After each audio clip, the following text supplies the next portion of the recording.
First, there was Web 1, aka the internet we all know and love. Then there was Web 2, the user-generated web, heralded by the arrival of social media. Now, wherever we look, people are talking about Web 3, or sometimes, Web 3.0, the supposed next big evolutionary leap forward of the internet. But what is it, exactly?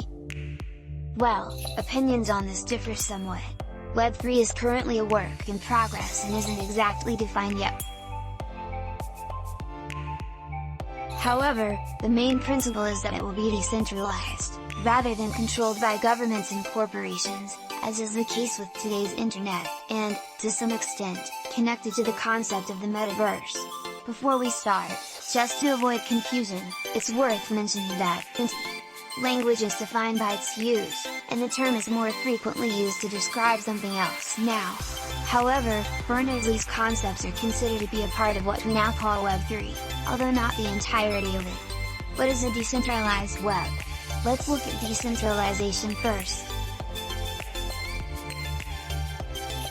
Today, all of the infrastructure that the popular sites and hangouts we spend time on online are usually owned by corporations and, to some extent, controlled by regulations set out by governments. This is because this was the simplest way to build network infrastructure.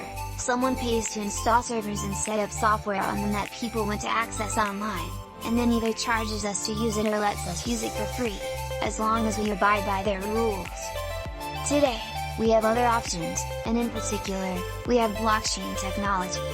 Blockchain is a relatively new method of storing data online, which is built around the two core concepts of encryption and distributed computing. Encryption means that the data stored on a blockchain can only be accessed by people who have permission to do so, even if the data happens to be stored on a computer belonging to someone else, like a government or a corporation. And distributed computing means that the file is shared across many computers or servers.